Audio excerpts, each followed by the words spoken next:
बुलाई जाती है। देवताओं द्वारा सरस्वती के माध्यम से मंथरा की बुद्धि विपरीत की जाती है। मंथरा की मंत्रणा मान करके कैकेयी का कोप भवन में जाना, तत्पश्चात महाराज से वरदान मांगना। कैकेयी कहती हैं, सुनहु प्राण प्रिय भावत जी का, देहु एक वर भरतहि टीका, मांगव दूसर वर कर जोरी, पूर्वहु नाथ मनोरथ मोरी। तापस वेश विषय की उदासी, 14 वर्ष राम वनवासी। कैकेयी जी राजा दशरथ से अपने 2 वरदान मांगती हैं, भगवान को वनवास और भरत के लिए राज्याभिषेक। वरदान मांगना कैकेयी का असह्य कदम था। बिना विचारे जो करे, सो पीछे पछताय, काम बिगारे आपनो, जग में होत हसाय। जग में होय हसाय, चित्त में चैन न पावे, खान पान धन धाम, राग रंग मन ही न भावे। कहा गिरधर कविराय, दुख कछु टरत न टारे, खटकत है मन माही, कियो जो बिना विचारे। बिना विचारे कोई कार्य नहीं करना चाहिए। कैकेयी जी भी बिना विचारे ही कार्य किया, जिसका फल उन्हें आज तक मिल रहा है। कोई भी अपने बेटी का नाम कैकेयी नहीं रखना चाहता है, इतना कलंकित हुई। समय विपरीत होने से वन में वास को राम लक्ष्मण सीता जी निकलते हैं। सुमंत को महाराज रथ लेकर के भेजते हैं, गंगा किनारे आते हैं। वहां केवट मिलता है, मांगी नाव ना केवट आना, मांगी नाव ना केवट आना, कहाँ है तुम्हारे मरम में जाना। वहां पहुंचने पर भगवान केवट से कहते हैं, हे केवट भैया, मुझे गंगा पार करवा दो। केवट गंगा पार करवाने के लिए नहीं तैयार होता है, कहता है मैं आपके मरम को जानता हूं, ऐसे ही आपको मैं पार नहीं करवाऊंगा। आपने आपके छूते हुए ही जब पत्थर शिला नारी बन जाती है, तो मेरी यही एक नाव है, अगर आपके स्पर्श से यह भी नारी बन गई तो मेरा कार्य कैसे चलेगा, मेरी गृहस्थी कैसे चलेगी। इसलिए केवट भगवान को पार करने के लिए नहीं तैयार होता है। उसका भाव कुछ दूसरा होता है और भाव कुछ और प्रकट करता है। जो प्रभु पार अवसिगा चाहूं, अब मोहि पर पदम पखारन चाहूं। मैं आपके चरण को पखार करके ही आपको नाव पर बैठाऊंगा। अगर आपको यह शर्त मंजूर है तब बताएं। भगवान तैयार होते हैं। पद कमल धोई चढ़ाए नावना, नाथ उतराई चहो, मोहि राम राउरियान दशरथ, सपथ सब साचे कहो। बरु तीर मारहु लखन पै, जब लगिन पाय पखारी हो, और जब लगिन तुलसी दासनाथ, कृपाल पार उतारे हो। कृपा सिंधु बोले मुस्काई, असोई कर जहि तब नाव न जाई। केवट राम रजाय सुपावा, पानी कठौता भर नहीं आवा। भगवान के आदेश को पाते ही केवट कठौता में जल भर करके लाता है और चरण धो करके चरणामृत ले करके नाव में बिठा करके प्रसन्नता से नाव को चला रहा है और बार बार नाव को उसी नदी में चक्कर लगा रहा है। तो राम जी कहते हैं, हे केवट, बार बार चक्कर क्यों लगा रहे हो? तो केवट कहता है, हे प्रभु, आप तो जीव को 84 लाख योनियों के चक्कर कटवाते हैं, मैं तो 2-4 बार ही चक्कर लगा रहा हूं। और केवट नाव का चक्कर लगाते हुए मल्हार गाता है कि मेरी नैया में लक्ष्मण राम, मेरी नैया में लक्ष्मण राम, गंगा मैया धीरे बहो, मेरी नैया में लक्ष्मण राम, गंगा मैया धीरे बहो, मेरी नैया में लक्ष्मण राम, मेरी नैया में लक्ष्मण राम, हे गंगा मैया धीरे बहो, मेरी नैया में लक्ष्मण राम, गंगा मैया धीरे बहो, धीरे बहो मैया धीरे बहो, धीरे बहो मैया धीरे बहो, मेरी नैया में लक्ष्मण राम, गंगा मैया धीरे बहो, मेरी नैया में लक्ष्मण राम, गंगा मैया धीरे बहो।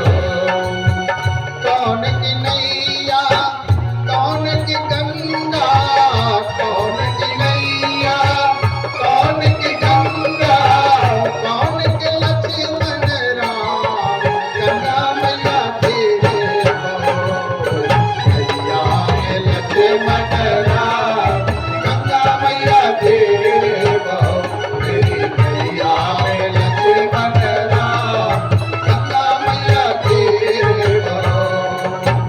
केवट की नैया भगीरथ की गंगा, केवट की नैया भगीरथ की गंगा, केवट की नैया भगीरथ की गंगा, केवट की नैया भगीरथ की गंगा, राजा दशरथ के लक्ष्मण राम, गंगा मैया धीरे बहो, नैया में लक्ष्मण राम, गंगा मैया धीरे बहो, राजा दशरथ के लक्ष्मण राम, गंगा मैया धीरे बहो, नैया में लक्ष्मण राम, गंगा मैया धीरे बहो।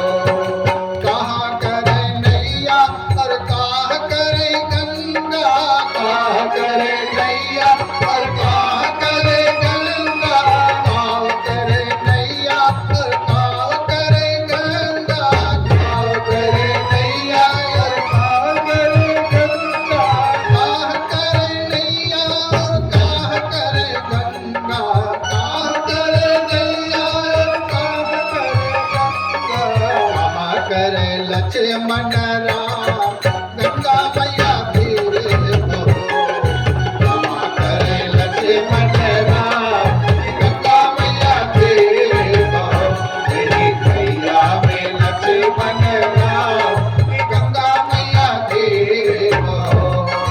पार करे नैया और पाप कटे गंगा, पार करे नैया और पाप कटे गंगा, पार करे नैया और पाप काटे गंगा, पार करे नैया और पाप काटे गंगा, नैया पार करे नैया और पाप काट गंगा, पार करे नैया और पार काट गंगा, दर्शन को लक्ष्मण राम, गंगा मैया धीरे बहो, नैया में लक्ष्मण राम, गंगा मैया धीरे बहो, मेरी नैया में लक्ष्मण राम, गंगा मैया धीरे बहो, मेरी नैया में लक्ष्मण राम, गंगा मैया धीरे बहो। उतर ठाड़ वे सुर सर रेता, सीय राम गुहलखन समेता। भगवान को केवट पार उतारता है। भगवान नाव की उतराई में जब केवट को अंगूठी देनी चाहिए, तब केवट कहने लगा, हे प्रभु, जाति पाति मेरी ही हमारी को तुम्हारी नाथ। केवट को करम एक दूजा ना निहारियो। तुम तो उतारत भव सागर पर भार थकर। सरिता उतार में कुटुंब दिन गुजारियो। नाई से न नाई लेत, धोबी से न धोबी लेत। देके उतराई मेरी जात ना बिगारियो। आए तुम मेरे घाट पार मैंने कर दीने। आऊं जो तिहारे घाट मोको पार तुम उतारियो। तुम हो तरन कुल पालन करनहार। हम हो तरन ही के पालन करैया है। और भीम भव सागर के सुगढ़ खिवैया आप। और हम हो सदैव देव सर की खिवैया है। कौत की कुपंथिनी के पार करवैया नाथ। हो तो जग पावनी को पार करवैया है। और हम तुम भैया एक कर्म के करैया नाथ। केवट सो केवट ना लेत उतरैया है। हे प्रभु, हम आप तो एक ही बिरादरी के हैं और बिरादरी से कोई मोल नहीं लेता है। हमने आपको यहाँ गंगा पार करवाया है और आपको तो हमें पूरे हमारे परिवार को भवसागर पार कराना है। इसलिए मैं न यहाँ आपसे उतराई लेता हूँ और आप हम सब से वहाँ उतराई नहीं लेना। इसके पश्चात सुमंत की अयोध्या वापसी, दशरथ मरण, भरत जी का चित्रकूट आना, वापसी, अत्रि के आश्रम जाना, पंचवटी निवास, सीता हरण, सबरी पर कृपा और नवधा भक्ति कहना, सुग्रीव की मित्रता, बालीवध और सीता की खोज। आगे की कथा में हनुमान जी सीता की खोज करके वापस आते हैं और समाचार सुनाते हैं। इसके पश्चात सेतु बंध, पुल का बनना, राम रावण में भयंकर संग्राम, रावण मेघनाद मोक्ष, विभीषण को तिलक और फिर पुष्पक विमान से अयोध्या आगमन और अयोध्या आगमन के पश्चात राज तिलक होता है।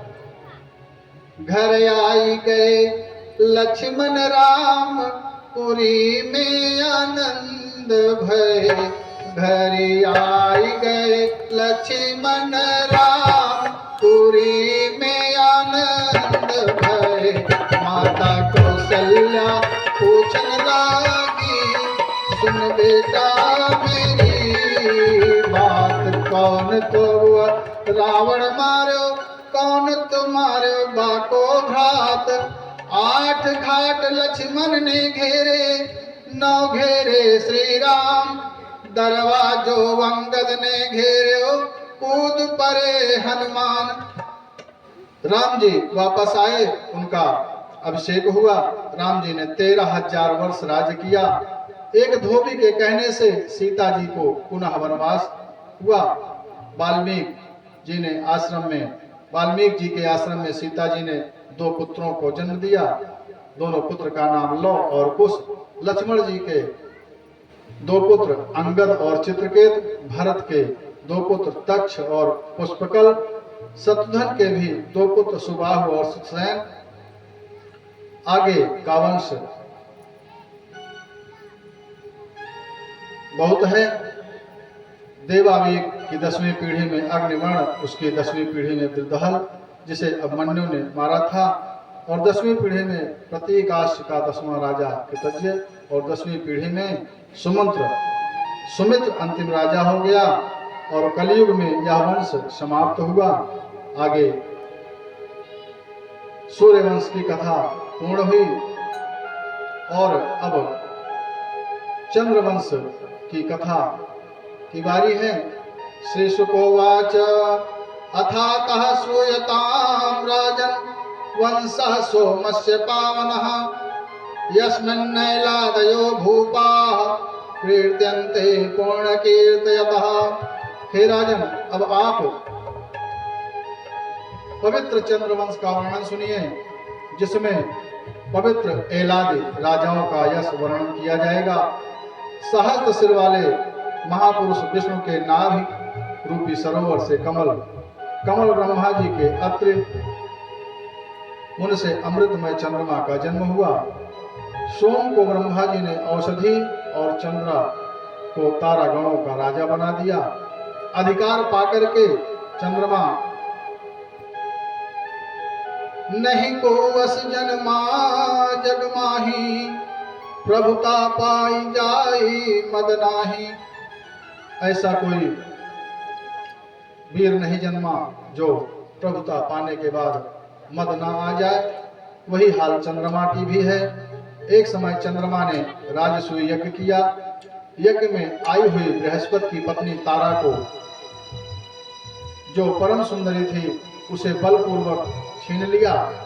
बृहस्पति के बार बार कहने पर भी जब तारा को वापस नहीं किया, तो बृहस्पति और शुक्राचार्य में परस्पर द्वेष होने के कारण शुक्राचार्य चंद्रमा की तरफ हो गए, और इंद्र आदि देवों और चंद्रमा के समर्थकों में दैत्यों में भारी युद्ध होने लगा। एक कनक एक कामिनी ये नंगी तलवार, और निकसत ही हरि भजन को बीच ही डारे मारी। जब अंगिरा मुनि ने सभी के युद्धों को देखा, तब अंगिरा मुनि ने देखा कि युद्ध में अनेक देवता और दैत्य मारे जा रहे हैं, तो ब्रह्मा जी के पास गए, और ब्रह्मा जी ने चंद्रमा को बहुत समझाया। तब चंद्रमा ने तारा को लौटा दिया। तारा उस समय गर्भवती थी। बृहस्पति ने कहा, इस गर्भ को बाहर निकाल दो। तारा द्वारा निकाले गए पुत्र का नाम बुद्ध हुआ, जो सर्वसम्मत से चंद्रमा को ही दे दिया गया। शुकोवाच ततः पुरूरवाजज्ञे इलायां तवोदृहत। इसी बुध के द्वारा इला के गर्भ से पुरूरवा का जन्म हुआ।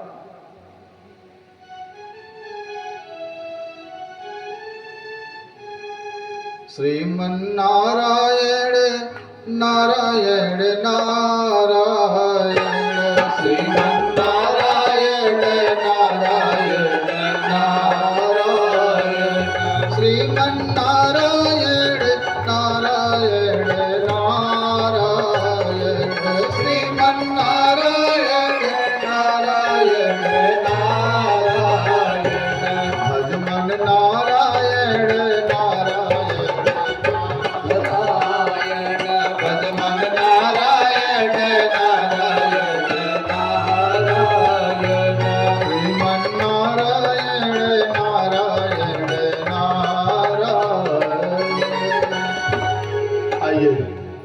चंद्रवंश में ही यदुवंश की कथा आती है। श्री शुकोवाच वर्णयामि महापुण्यं सर्व पाप हरं नृणां यदोर्वंश नरासुत्वा सर्व पापै प्रमुच्यते। हे राजन, अब मैं ययाति के ज्येष्ठ पुत्र यदु का वंश कहता हूँ। यह यदुवंश महापुण्य को उत्पन्न करने वाला एवं समस्त पापों को दूर करने वाला है। इसी वंश में भगवान श्री कृष्ण ने मनुष्य रूप में अवतार लिया है। हे राजा परीक्षित, ययाति के ज्येष्ठ पुत्र अनु की 13वीं पीढ़ी में अंगवंग नाम के 6 राजा हुए। रोमपाद की 11वीं पीढ़ी में अधिरथ हुए, जिन्होंने कुंती पुत्र कर्ण को पाला था।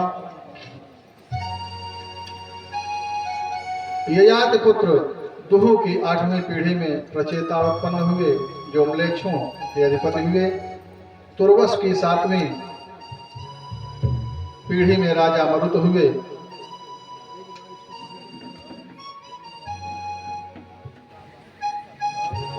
निसंतान होने के कारण इन्होंने कुरुवंश में उत्पन्न दुष्यंत को अपना पुत्र बनाया था। यदु की 4थी पीढ़ी में उत्पन्न है कि 11वीं पीढ़ी में महाराज कार्तवीर पैदा हुए। उनसे मधु और मधु से कृष्ण पैदा हुए। हे राजन, यदु, मधु और कृष्ण के नाम से इस वंश को यादव, माधव और वार्षण कहते हैं। यदु के द्वितीय पुत्र कोष्ठा की 11वीं पीढ़ी में ज्यामध और ज्यामध के पुत्र राजा विदर्भ हुए। विदर्भ वंश में श्री शुकोवाच तस्यां विदर्भो जनयत् पुत्रौ नाम्ना कुशो क्रथौ तृतीयं रोमपादं च विदर्भ कुलनंदनम। हे राजन, विदर्भ ने भोज्या नाम की भार्या से कुश, क्रथ और रोमपद ये 3 पुत्र हुए। रोमपद की 5वीं पीढ़ी में चेदी और इनके दमघोष और दमघोष के शिशुपाल हुआ। विदर्भ के पुत्र क्रथ की 20वीं पीढ़ी में शाश्वत हुए। युधाजी की 5वीं पीढ़ी में सात्यक हुए। सिन पुत्र विष्णु के स्वफल्क और स्वफल्क के अक्रूर हुए। युधाजित के दूसरे लड़के अनामित्र का निम्न प्रसेन, सत्राजित, अंधक, कुकुर और कुकुर की 11वीं पीढ़ी में आहुक हुए। इनके 2 पुत्र हुए, उग्रसेन और दूसरे देवक। उग्रसेन का कंस पुत्र हुआ। देवक के 4 पुत्र थे, पहला देववान, दूसरा उपदेव और तीसरा सुदेव और चौथा देववर्धन, तथा 7 पुत्रियां हुई, श्रुति, श्रुतिदेवा, शांतिदेवा, उपदेवा, श्रीदेवा, रोहिणी, देवकी, सहदेवा, ये सभी वसुदेव को ब्याही थी। उग्रसेन के 9 पुत्र थे, पहला कंस, सुनामा, नक्रोध, कंक, शुंक, सुह और राष्ट्रपाल। 8वां सृष्टि और 9वां तुष्टमान। उग्रसेन की 5 कन्याएं थीं, कंसा, कंका, कंसवती, सुरभु और राष्ट्रपालिका। चित्ररथ के पुत्र विदुरक का सूरभजमान सिर, स्वयं भोज, हदीक के 3 पुत्र, पहला देवमीढ़, दूसरा सद्धनवा और तीसरा कृतवर्मा। देवमीढ़ की पत्नी के 10 पुत्र हुए। तस्यां सजनयामास 10 पुत्रान् कल्मषान् वसुदेवं देवभागं देवस्य समानकम्। देवमीढ़ की पत्नी के 10 पुत्र हुए। पहले वसुदेव, दूसरा देवभाग, तीसरा देवश्रवा, चौथा आनक, 5वां संजय, 6वां श्यामक और 7वां कंक, 8वां शमीक, 9वां वत्सक और 10वें वृक आदि ये सभी बड़े धर्मात्मा थे। जब वसुदेव पैदा हुए तब देवों ने स्वयं नगाड़े बजाए थे, तभी से उनका नाम आनक दुंदुभि भी पड़ गया था। वसुदेव की 5 बहनें थी। श्री शुकोवाच प्रथा च सुत्रदेवा च सुतकीर्ति सुतस्रवाः राजाधिदेवी चैतेषां भगिन्या 5 कन्यकाः। वसुदेव की 5 बहनें, पहली प्रथा, दूसरी सुतदेवी, तीसरी सुतकीर्ति, चौथी सुतस्रवा और 5वीं राजाधिदेवी। प्रथा वसुदेव के पिता सूरसेन के कुंती भोज मित्र थे, जो निसंतान थे। प्रथा को उन्हें दे दिया गया, इसी कारण से प्रथा का नाम कुंती पड़ा था। कुंती ने दुर्वासा ऋषि की सेवा करके प्रसन्न करके देवाकर्षण विद्या सीखी थी। विद्या के प्रयोगार्थ उसने सूर्यदेव का आवाहन किया। सूर्यदेव आ गए। भयभीत हुए सूर्यदेव बोले, मेरा आना व्यर्थ नहीं जाता। हे इसी से कुंती के सूर्य आशीर्वाद स्वरूप एक पुत्र कुंवारेपन में कर्ण हुआ। उसे लोक लज्जा के कारण नदी में बहा दिया गया। हे परीक्षित, उसी कुंती का विवाह तुम्हारे दादा पांडु के साथ हुआ। श्रुतदेवा का विवाह करुण देश के राजा वृद्धशर्मी से हुआ, जिसका दंत वक्र हुआ। सुतकीर्त का विवाह कैकेय देश के राजा धृष्टकेतु से हुआ। राजाधिदेवी का जयसेन से विवाह, जिसके एक बिंद और दूसरा अरविंद आज 2 पुत्र हुए। सुतश्रवा का विवाह चेतिराज से हुआ। दमघोष का पुत्र शिशुपाल हुआ, जिसका वर्णन 7वें स्कंद में सुना जा चुका है। श्री सुखदेव सुकोवाच, वसुदेव की पत्नी पौरवी रोहिणी भद्रा मदिरा रोचनाइला देवकी प्रमुखाया संपत्तयानंद दुंदुभे। आइए अब हम कंस के जन्म की कथा में प्रवेश करते हैं। परीक्षितोवाच, कथितो वंश विस्तारो भवता सोम सूर्ययोः राज्ञां चोभयं वंशस्यानां चरित परमाद्भुतम्। हे प्रभु, आपने सूर्य और चंद्र वंश का वर्णन विस्तार से सुनाया। आपने कहा कि श्री कृष्ण भगवान ने मेरी माता के गर्भ में ब्रह्मास्त्र से रक्षा की, महाभारत में पांडवों को विजय दिलाई। अभी अभी आपने बलराम जी की गिनती रोहिणी और देवकी दोनों को पुत्रों में की है। अपनी योग माया से मनुष्य शरीर धारण करने वाले पुनः श्री कृष्ण का वर्णन तथा उनकी इस धरा धाम पर होने वाली समस्त लीलाओं का वर्णन करिए। श्री सुकोवाच, वासुदेव कथा प्रश्नः पुरुषास्तेन पुनादिः वक्तारं पृच्छकं श्रोत्र तत्पाद सलिलं यथा। हे राजन, कृष्ण भगवान की कथा गंगा जी की तरह वक्ता और श्रोता और प्रष्टा प्रश्न पूछने वाले तीनों को पवित्र करती है। हे राजन, मधुपुरी यानी मथुरा के राजा उग्रसेन थे। आहु पुत्र उग्रसेन की पत्नी का नाम पवनरेखा था। एक दिन सखियों के साथ बगीचे में घूम रही थी, तभी वहां कालनेमी नाम का एक राक्षस उग्रसेन का रूप बना करके आया और पवनरेखा को एकांत में ले जा करके समागम करने को कहा। पवनरेखा बोली, पति ऐसा नहीं कीजे, दिन रात किए पुण्य सब छीजे। लेकिन राक्षस नहीं माना, बलपूर्वक भोग किया। बाद में जब वास्तविक रूप में आया तो पवनरेखा साप देने लगी। राक्षस बोला, हे रानी, साप मत दो, तेरे उदर से विश्व विजयी प्रतापी पुत्र होगा। पवनरेखा ने प्रतापी पुत्र होने के लोभ में इस बात को छुपा लिया। काम जगावे कामिनी, अलोभ जगावे दाम, संत जगावे प्रेम रस, और लेते राम को नाम। बगीचे में जब वह सखियों के पास आई तो अस्त व्यस्त कपड़ों में आई। तब सहेलियों ने पूछा, ऐसा कैसे हो गया? तब पवनरेखा ने कहा, आवा कपि एक निकट हमारे, आयु भागी सुबह भारे। बगीचे में एक बंदर आ गया था, उसी की दुष्टता से ये कपड़े सब अस्त व्यस्त हो गए हैं। मनुष्य प्रारब्धवश होकर के कर्म करता है, वरना निंदित कर्म संसार में किसको अच्छा लगता है। प्रारब्धवश पवनरेखा ने निंदित कर्म को भी छुपा लिया, क्योंकि कंस का जन्म होना था। समय आने पर कंस का जन्म हुआ। कंस का मतलब का माने दूसरे का, और अंश जो दूसरे का अंश है वही कंस है।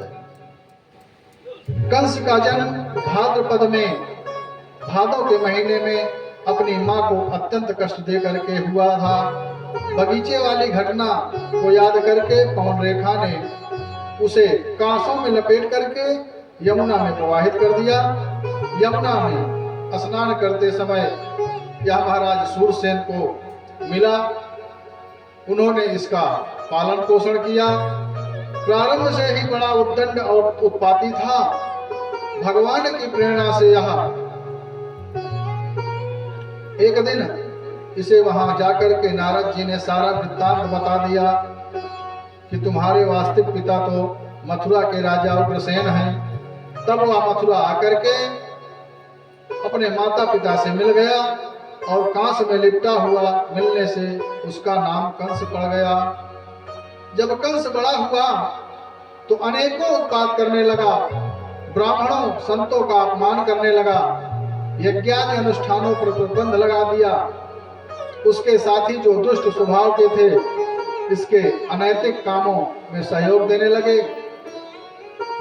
पृथ्वी पर जब अत्यधिक अत्याचार होने लगे तब पृथ्वी ब्रह्मा जी के पास जाकर के प्रार्थना करने लगी और कहने लगी अब कंस का अत्याचार सहा नहीं जाता है। अस भ्रष्ट यचारा भा संसारा धर्म सुनी नहीं काना। तेहि बहु विधि त्रास है देश निकास है जो कह वेद पुराना। ब्रह्मा जी और सब देवों ने मिलकर के भगवान की प्रार्थना की। प्रार्थना सुन करके आकाशवाणी हुई। श्री शुकोवाच वसुदेव गृहे साक्षात् भगवानः पुरसः परा। जनिष्यते तत्यार्थे संभवन्तु सुरस्त्रियः। जब जब होई धर्म की हानि बाढ़हि असुर अधम अभिमानी। तब तब प्रभु धरि मनुज शरीरा हरहि कृपा निधि सज्जन पीरा। कंस का अत्याचार इतना बढ़ा कि अपने पिता उग्रसेन को भी सताने लगा और आसपास के छोटे छोटे राजाओं को जीत करके अपने अधीन कर लिया और उग्रसेन को भी बंदी गृह में डाल दिया। जरासंध की पुत्रियां अस्ति और प्राप्ति से विवाह किया। मगध देश एक रोज सिधारा जरासंध को जाई हरावा। मगध जाकर के जरासंध को हरा करके उसकी दोनों पुत्रियों से अस्ति और प्राप्ति से विवाह किया। आगे वसुदेव और देवकी के विवाह का प्रकरण आता है। इसने कंस ने अपने चाचा की पुत्री देवकी का विवाह सूरसेन के पुत्र सत्यवादी वसुदेव के साथ बड़ी धूमधाम से किया। बहुत सा दहेज दिया। है गए चंदन हेम पट और रतन अनेक नदीन। और याचक सब परितोष के विदा बहिन कर दीन। जब देवकी को रथ में बिठा करके स्वयं रथ चला करके विदा कर रहा था तभी उसी समय आकाशवाणी हुई। अस्याश्वासमष्टमो गर्भो हंतायां वहसे बुधा। अरे मूर्ख, जिस बहन को तू इतनी प्रसन्नता से विदा कर रहा है इसी का 8वां पुत्र तेरा काल होगा।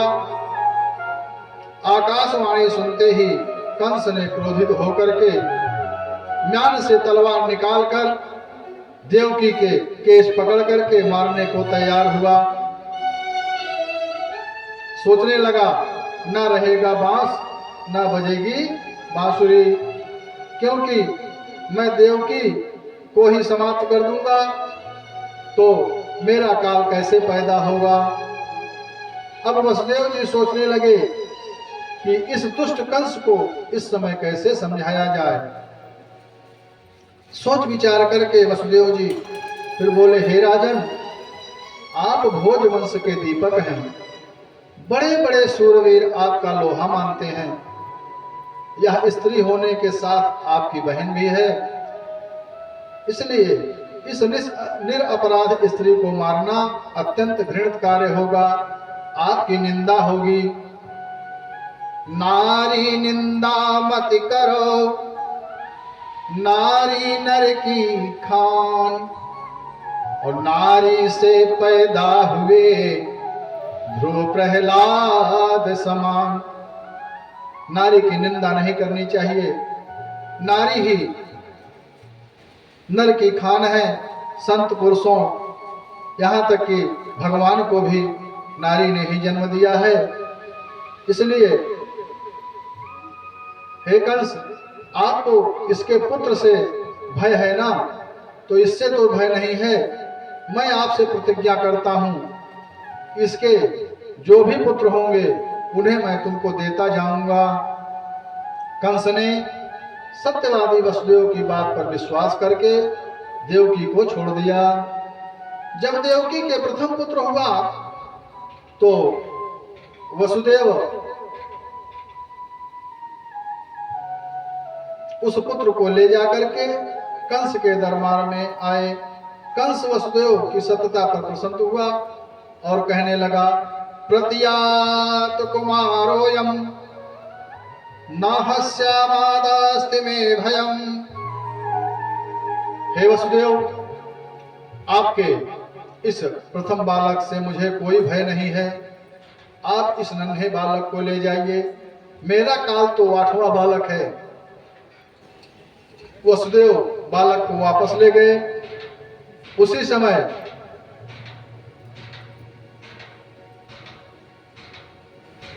नारद जी अपना बीड़ा बजाते हुए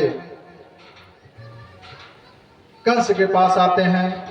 श्रीमन्नारायण नारायण नारायण, श्रीमन्नारायण नारायण नारायण, श्रीमन्नारायण नारायण नारायण, श्रीमन्नारायण नारायण नारायण, भजमन नारायण नारायण नारायण, भजमन नारायण नारायण नारायण, श्रीमन्नारायण नारायण नारायण।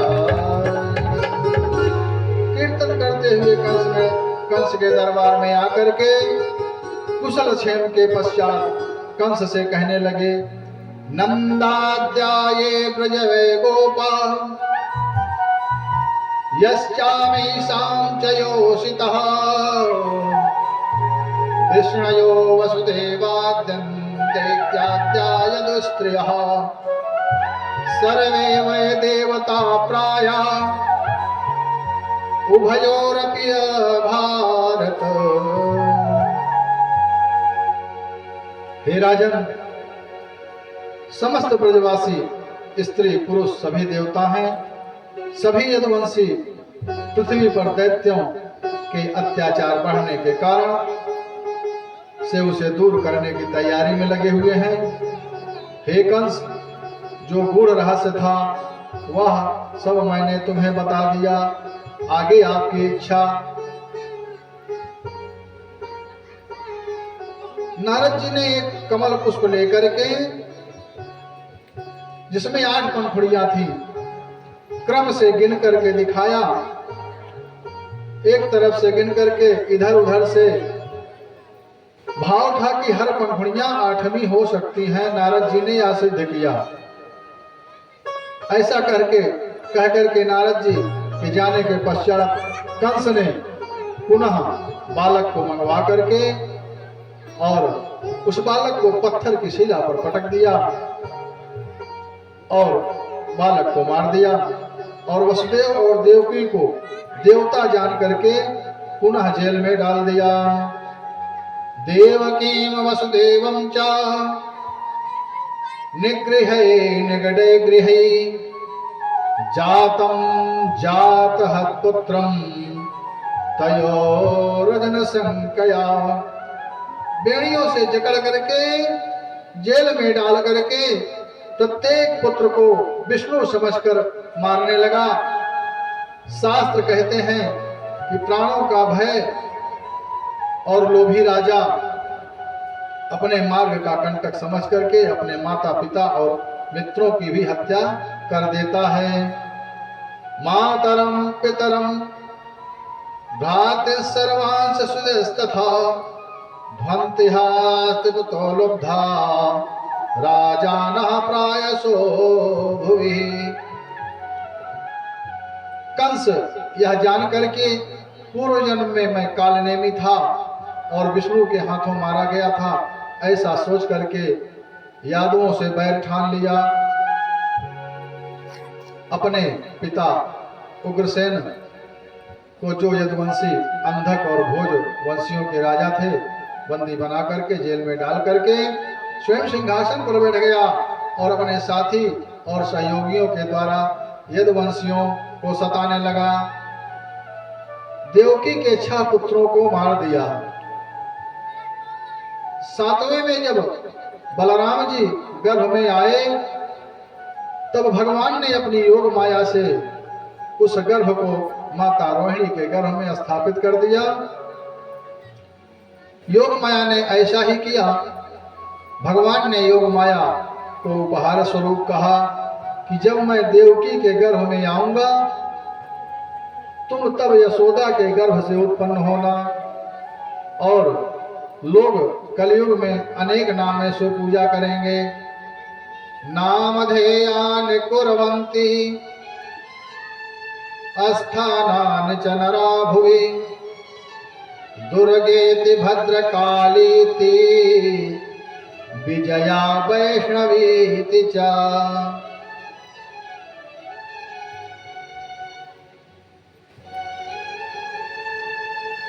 शुकोवाच कुमुदा चंडिका कृष्णा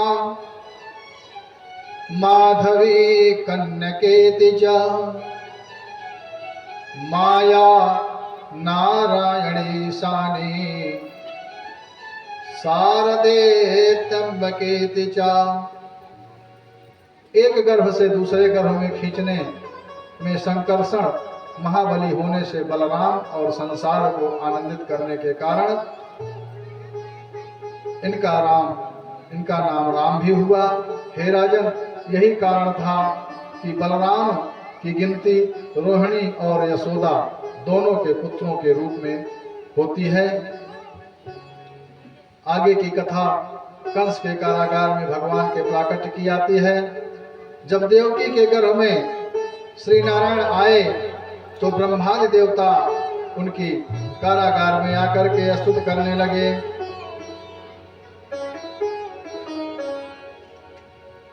सत्यव्रतम सत्यपरम त्रिसत्यम सत्यस्य योनिं निहितं च सत्ये सत्यस्य सत्यमृतः सत्यनेत्रम् सत्यात्मकं त्वां शरणं प्रपन्नाः।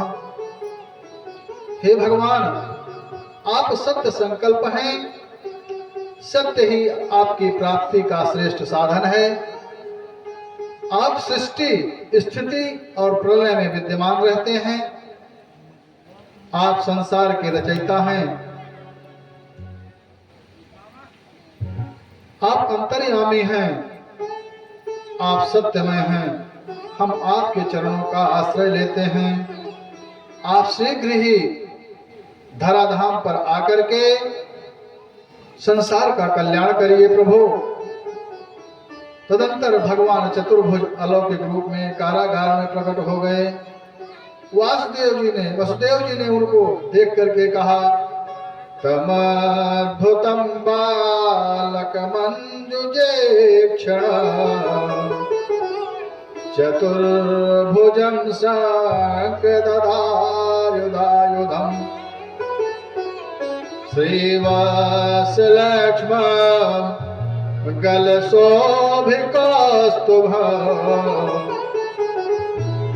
पीताम्बरं सान्द्रपयोदसौभगम्।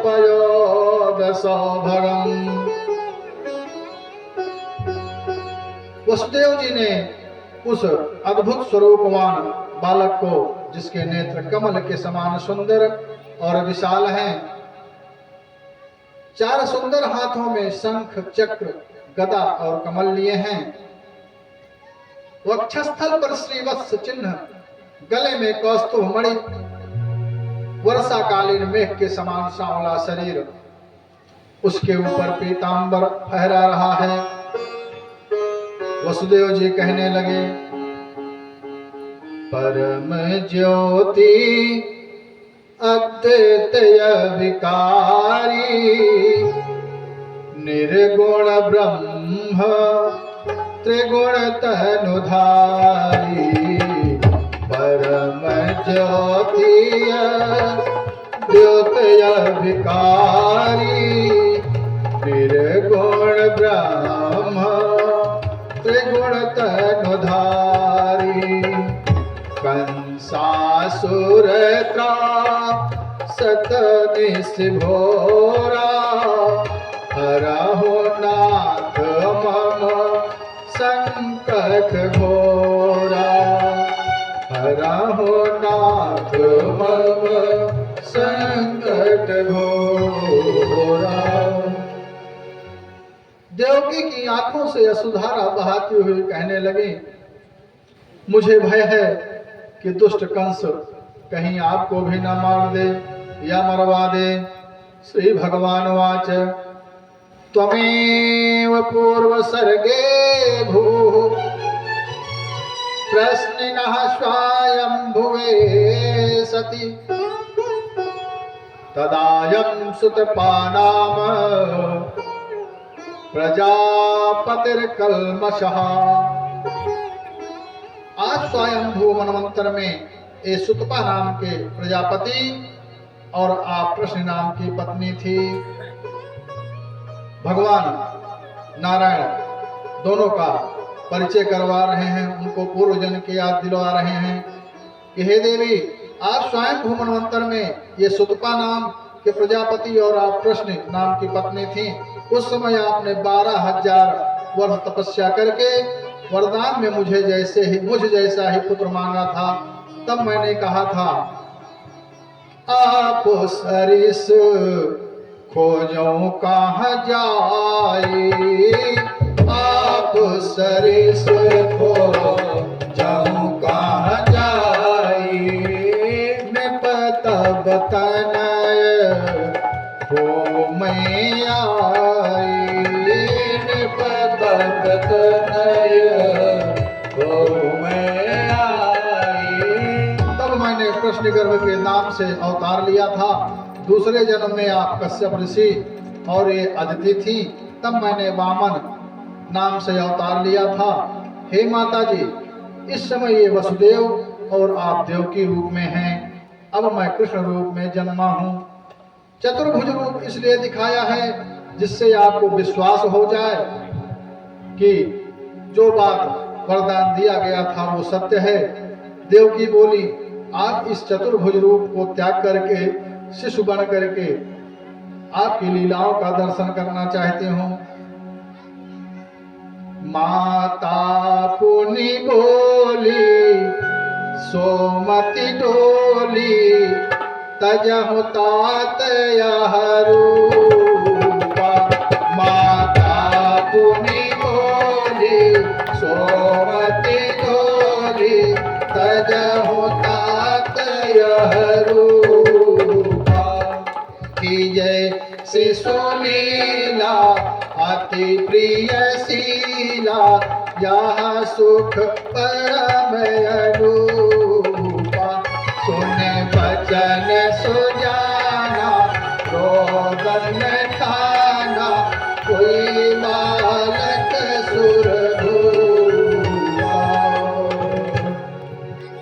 उस समय पर भादो मास पक्ष अंधियारा, नखत रोहिणी दिन बुधवारा, तिथि अष्टमी रहने अंधियारा, रिमझिम बरसत मेघ अपारा। उस समय भादो महीना कृष्ण पक्ष का पक्ष था, अंधियारा पाठ था, रोहिणी नक्षत्र था और दिन बुधवार था। अष्टमी तिथि थी, रात के 12 बजे थे और रिमझिम बरसात हो रही थी। भगवान ने वसुदेव जी से कहा, आप मुझे गोकुल में नंद बाबा के यहाँ पहुंचा दो और वहां से यशोदा मैया के पास से मेरी योग माया रूपी कन्या को ले आओ। भगवान के इतना कहते ही योग माया ने कारागार के फाटक को खोल दिया। भगवान का प्राकट्य होता है। बोले वृंदावन बिहारी लाल की जय हो। भगवान के इतना कहते ही योग माया ने कारागार के फाटक खोल दिए। तया हत्ते सर्वादित्यस्व द्वास्थितेषु परेष्वपक्षायतेस्व द्वारस्तर्वापेता दुरत्तया बृहत्पाटाय संकल श्रृंखलैः। पहरेदारों को अचेत कर दिया, नगर वासियों को प्रगाढ़ निद्रा में सुला दिया। बड़े बड़े फाटक और दरवाजे जिनमें बड़ी बड़ी साकलें थीं अपने आप खुल गए। सारे अवरोध ऐसे हट गए जैसे सूर्योदय पर अंधकार हट जाता है। वसुदेव जी श्री कृष्ण को लेकर के चले। कृष्ण का रंग भी सांवला, आकाश में मेघ भी सांवले, रात भी काली, शेषनाग का फन जो लाला के ऊपर फन का छाता बनाकर चल रहे थे वो भी काले, और यमुना जी का जल भी काला। उस समय यमुना में वर्षा से बाढ़ आ गई थी, बूंदें पड़ रही थी, बिजली चमक रही थी, जंगली जीवों की भयानक आवाजें आ रही थी। घन घोर घटा चहुओर घिरी, रिमझिम बूंदिया बरसाए रही, चपला चमके घन बीच जवे, और मन में सिहरन उपजाई रही। जल कालिंदी को बढ़न लगो, वे पग पर सन को आए रही, और जब जल थोड़ी तक आई गयो, कोई लेव के धुन गुंजार रही, कोई लेव के धुन गुंजारी रही। वसुदेव बोले, कैसे पहुंचूं नंद के द्वार, यमुना बैरिन भई, कैसे पहुंचूं नंद के द्वार, यमुना बैरिन भई, कैसे पहुंचूं नंद के द्वार, कैसे पहुंचूं नंद के द्वार, कैसे पहुंचूं नंद के द्वार, यमुना बैरिन भई, कैसे पहुंचूं नंद के द्वार, यमुना बैरिन भई। पीछे शेर अगारी यमुना, पीछे शेर अगारी यमुना, प्राण बचे लाला के अपना, प्राण बचे लाला के अपना।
यमुना बैरिक भरी।